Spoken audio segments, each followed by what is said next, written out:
Chapter 55. Money. Carousor, do what thou wilt shall be the whole of the law. You ask me for the initiated view about the power of money. As the poet says, okay, I'm ye bloke.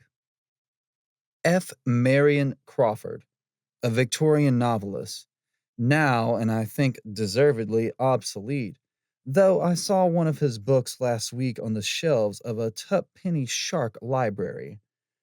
He wrote a tale, Mr. Isaacs, based on the life of one Mr. Jacobs, the Indian Rothschild of 2 generations ago, financing princes, little wars, everything. One night in Bombay, the burden of his wealth broke his nerve. He stood at the window of his hotel and flung masses of money to the mob. Soon after came a stranger and said to him, "You have insulted the fourth of the great powers that rule this world. It shall be taken from you." It was so.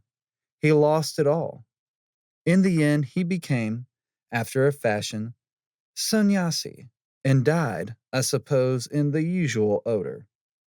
I thought of this incident in Paris in the 20s, when I saw American tourists plaster the bonnets of their cars with 1,000 franc notes or tear them up and strew the floors of the banks with them. Grimly, I prognosticated 29, and it was so. "Nice work," you charmingly remark, but hardly what I sought to know. Patience, child. Money being the fourth great power, well, what are the other three? Come, you can surely do that in your head. Four's tetragrammaton, isn't it? Very well then. The first great power is Yod, the Father, fire, the wand, the flame of creative genius. The second is He, the Mother, water, the cup, the sea to which all things tend. It is the gift of pleasing, of absorbing, of drawing all things to oneself.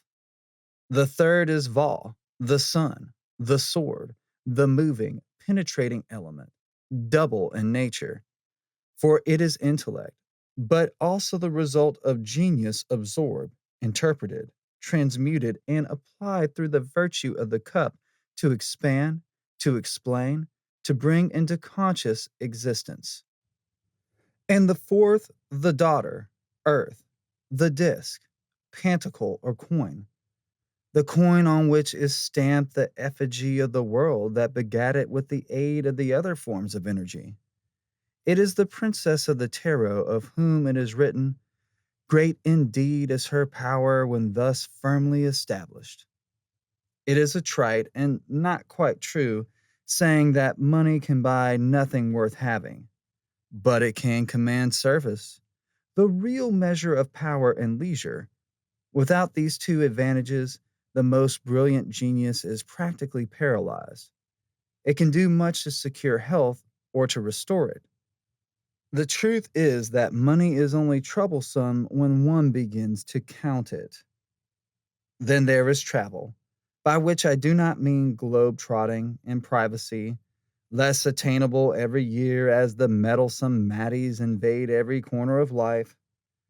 But this is, by the way, the text, tenor, and thesis of the illuminated and illuminating discourse is the above epigram, which is not merely one of the extravagant absurdities for which I am justly infamous. It is the pearl of great price. Observe that, formally, it is a generalization of the principle of the old injunction, to buy the egg of a perfectly black hen without haggling. I want you to realize the supreme importance of this.